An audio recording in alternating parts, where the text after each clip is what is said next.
Hello, welcome to Soulprint Intuitive Tarot. My name is Cindy, and it is July 29th. So, it's confirmed, all right? Finally, we have some clear indication that the Department of Justice is investigating not only the events of January 6th, but the lead up to it. So that is fascinating, and they haven't really pulled any punches about the fact that Trump is who they're investigating, or certainly one of the people they're investigating. There have been, there's much more movement kind of on everything all of a sudden. You know, with Bannon being found guilty, all of a sudden the J6 people have a lot to, have a lot more pull, right? So apparently Mnuchin has been talking to them or just recently talked to them. Mick Mulvaney is also, I think, in negotiations to talk to him.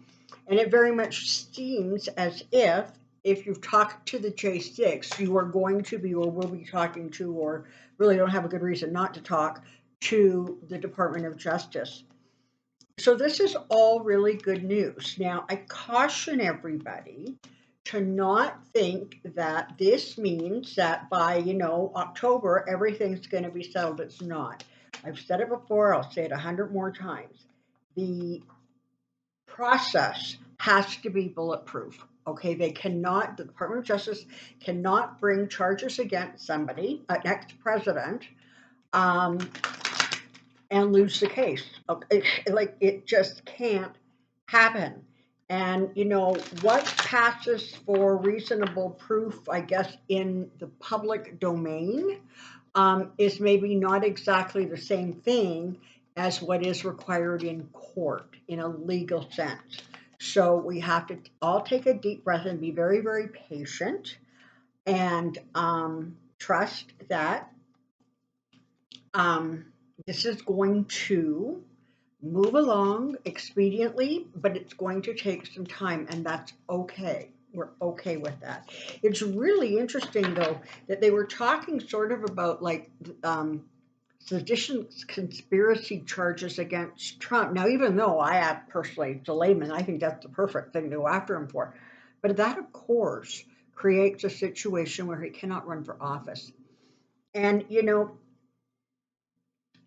they are saying quietly, reporters are saying quietly that Republicans, except for, that 15 or 20 of the kind of crazy ones, are really, really hoping that the Department of Justice like takes this through to the end because they feel that that is a very expedient way of getting rid of their problem child Trump without them sort of getting their hands dirty.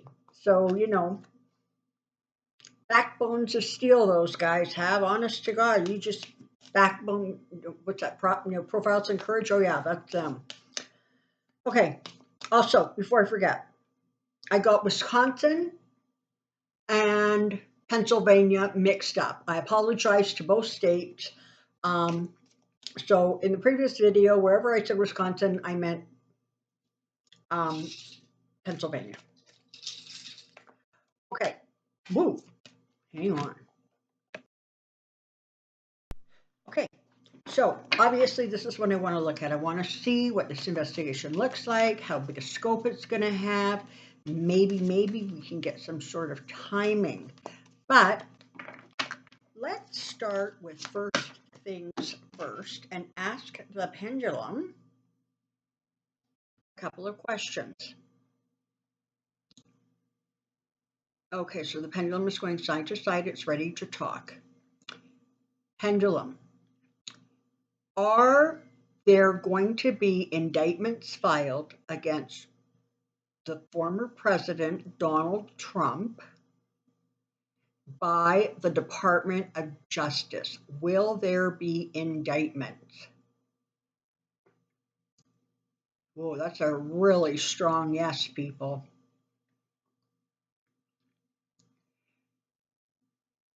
Will it go to trial? Yes. Is Trump going to attempt to settle? No, I guess he really does feel he can be vindicated. Will there be a guilty verdict? Yes. Now, I don't know if that is on one charge or all of the charges, but let's just wait till we know what the charges are. Will Donald Trump serve jail time? And exactly as expected, the pendulum will not answer. So that hasn't been determined. It's possible that he may be in no condition to serve a prison sentence. Sometimes ill health can take you right out. Just saying. Okay.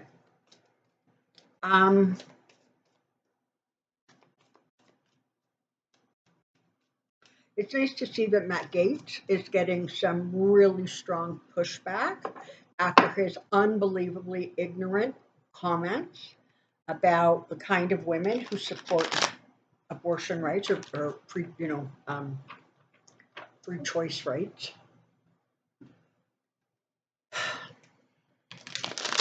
I also noticed, I'm recording this on Thursday, so Thursday morning, the United States has suffered two, I guess, reversals in their economy, so that's technically a recession, but there are other indicators that things are going well.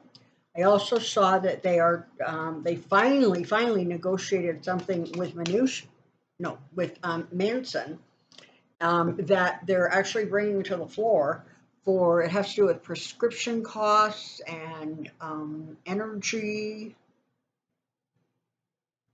and I think healthcare. I'm not sure, but finally we got some movement there, so that's worth asking too. So question is the bill that is working its way from the I guess the House to the Senate to the House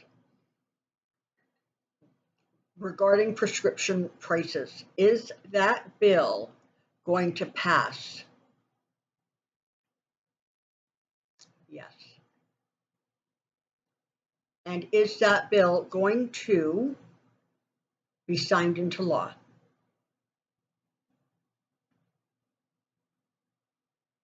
Yes. Yes. Okay. So let's take a look at the Department of Justice specifically regarding Trump. And I can tell you energetically, it's a broad net they're casting. Okay. They are not just going after the kingpin, if you will, but all of those Republicans, many of them in office, who were part of the planning and the activities around the January 6th events are also going to be called to account. This is going to be a big broom doing a big sweep. So again, let's just be patient.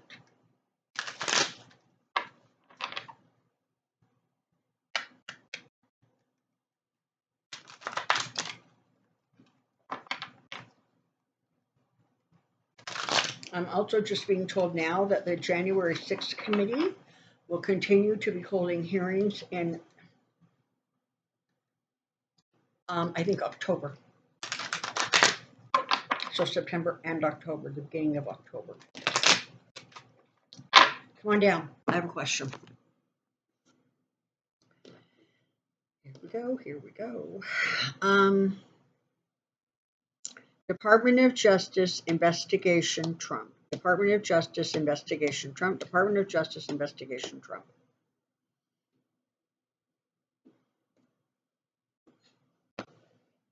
Let's see what we see. It's moving forward. and it's picking up momentum.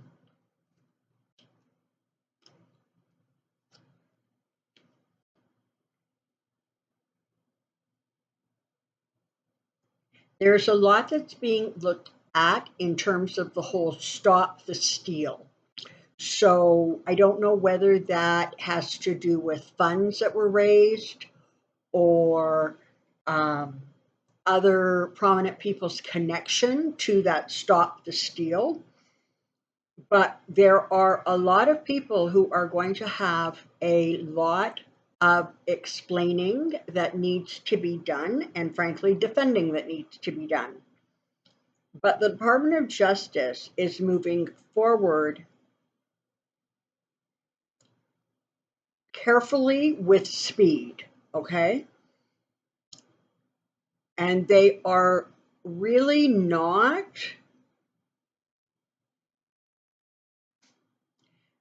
they're not, right at the moment, they're not taking sort of into a lot of consideration, if you will, the um, implications of the results. Because for right now, the Department of Justice is still in a place where they are gathering information and they're putting the pieces of the puzzle together.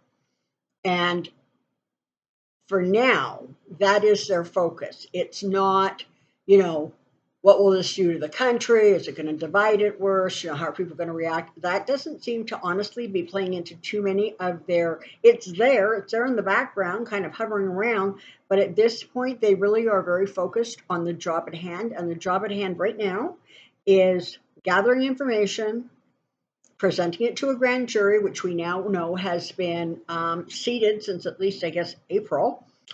And we know that, as I said, people who talked to the January 6th are also now going to be talking to the Department of Justice. Moreover, now that the department, or now that January 6th got that guilty verdict against Bannon, more and more people are stepping up because they realize that their ridiculous little executive privilege claims or whatever other nonsense spouts out of their mouths is not going to hold up. And so now I think the decision is being made that they may as well get in front of the January 6th committee, and if they have to, plead the fifth, but not show up and stop putting up roadblocks because it's not going to be effective for them.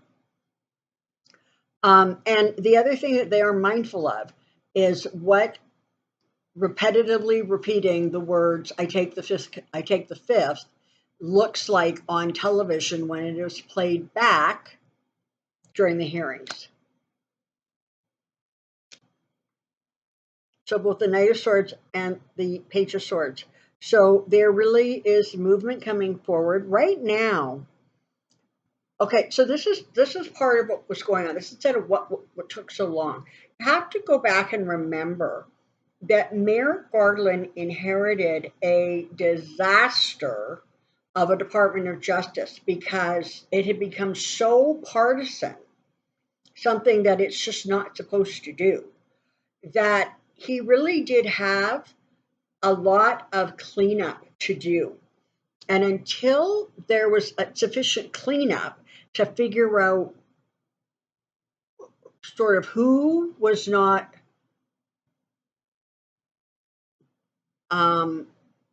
unbiased, that has taken time. But now there's definitely that forward movement, and there's definitely a sense of it's not panic. They're not rushing, but they're moving quickly. Okay, they've gone from walking to walking quickly. Are they ever going to run or jog? I don't think so. That's just not the way. And they're going to get to their goal with that fast walk. They don't need to move any faster and perhaps miss something or lose something. It weighs heavily. And this is the thing, even with the prosecutors of the Department of Justice, it weighs heavily on them because they are ever mindful that this is the kind of investigation that has never before in the history of the country been conducted, ever. There was not one on Nixon and whoever else was impeached prior to that.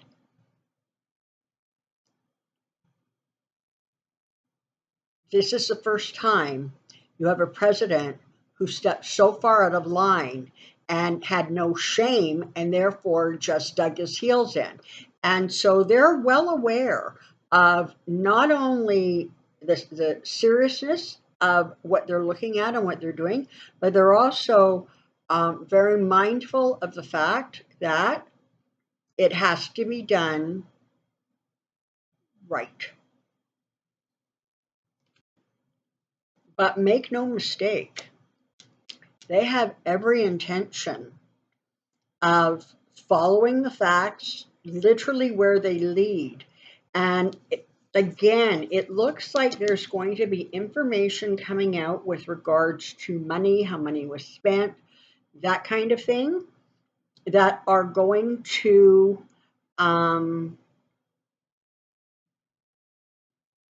also play into this investigation somehow. Who was spending money, how the money was being spent. Does this, is this going to include something like Ginny Thomas, who paid for the buses to bring the people into the ellipse? And, can you connect what happened at the ellipse and the people she brought in to the insurrection? Okay, so it's not, well, she did this, and so therefore we have to paint her with a big brush. It's not going to work that way. It's going to be very strategic and very specific per person.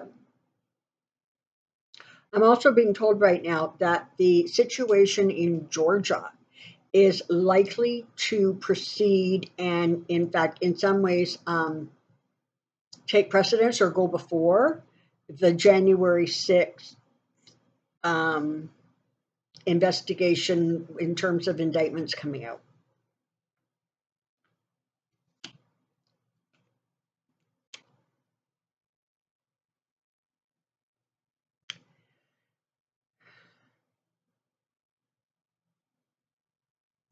There's so much more that hasn't been discovered yet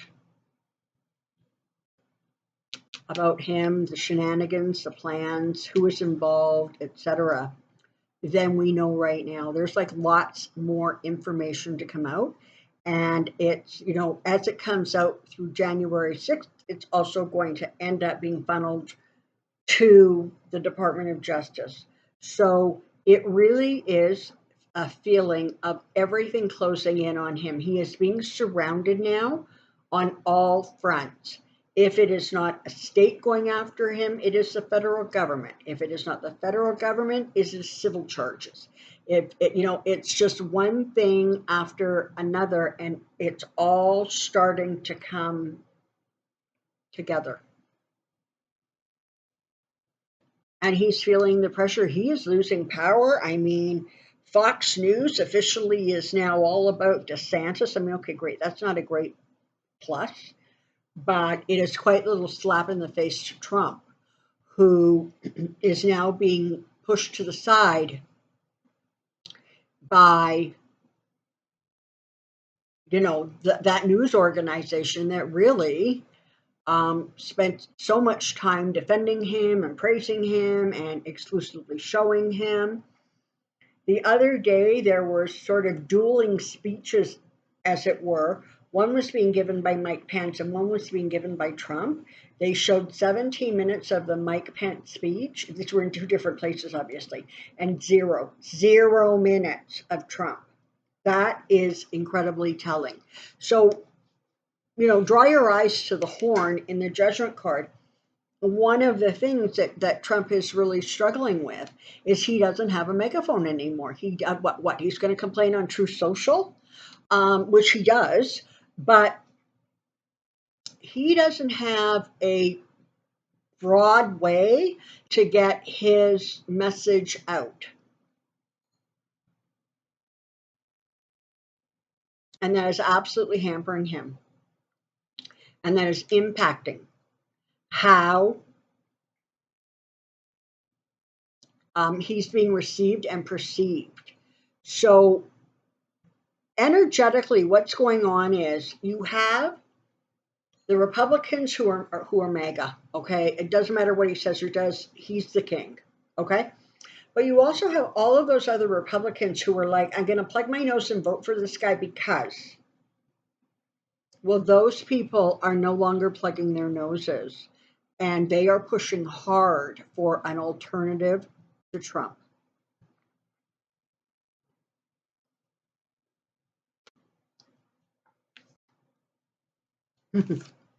Okay.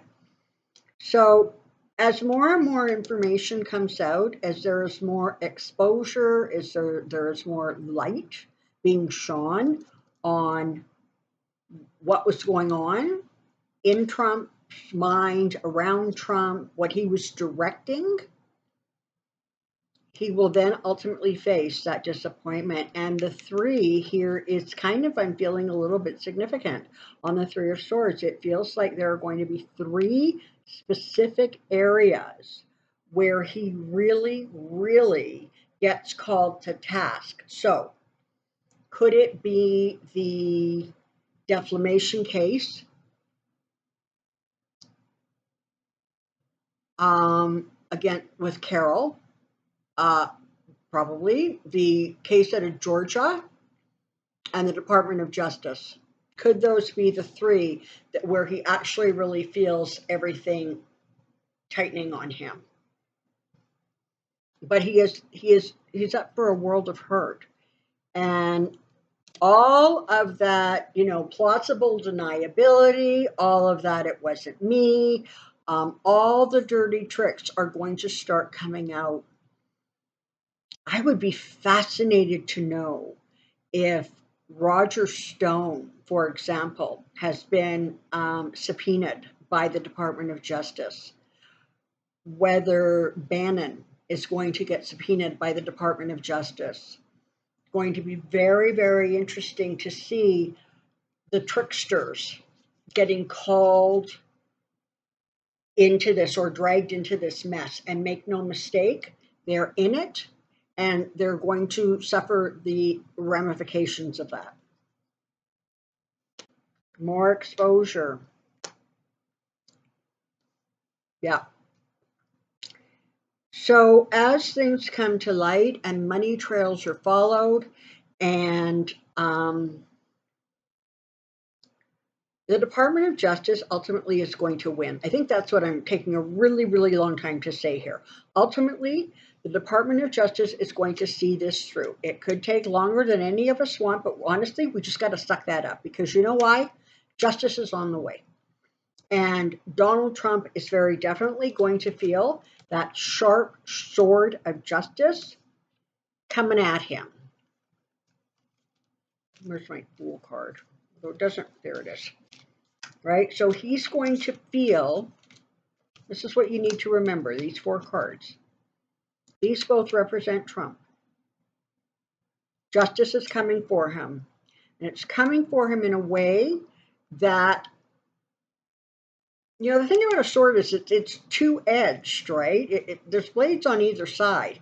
And, what have I been saying? Death by 1,000 cuts, right? So these are the cuts. The cuts are starting to come that are ultimately going to bleed him. And because he's all about money, he's actually going to feel that impact even before. Because even though he has buckets of money and that, maybe I'm going to run for election,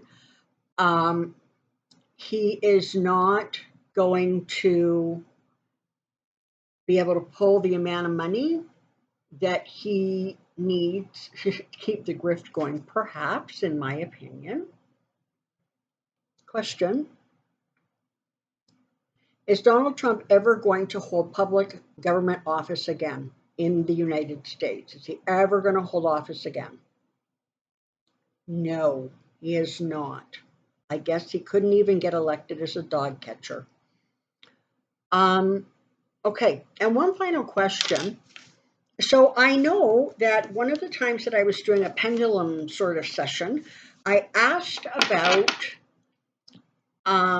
Liz Cheney. and whether she was going to hold on to her seat. And the pendulum said yes. And I remember even I was surprised. Um, I caught a video that Andre did on Astrology Alert, maybe earlier this week. And he was saying that he was incredibly perplexed by Liz Cheney's chart, because it really did indicate that she was going to hold on to that seat, and the chart of her opponent did not look like it was going to there was going to be a lot of luck or success there. So what I think is going to happen is, I think, because in where is she, Wyoming, wherever she is, in that state, you don't have to declare your party. I think you're going to see a lot of Democrats who are going to vote for her in this November election to keep her in office, because better a Republican that you at least know and recognize and has some moral fiber, even though you may not agree on their policies, than a crazy Trump wannabe. Okay, so I suspect it's going to be women and actually independents and Democrats who ultimately are going to be the ones who end up keeping her in office. Okay, let's hope I'm right. Okay, that's what I know today. It's Friday. Have a good weekend. Take some time, decompress. Things are happening so quickly now, and more information is coming out like every time you turn around. And so it's super important that we kind of stay aware of what's going on without making ourselves insane. Okay. So have a good weekend, everybody. Take care. Be well. We'll see you really soon. Bye bye.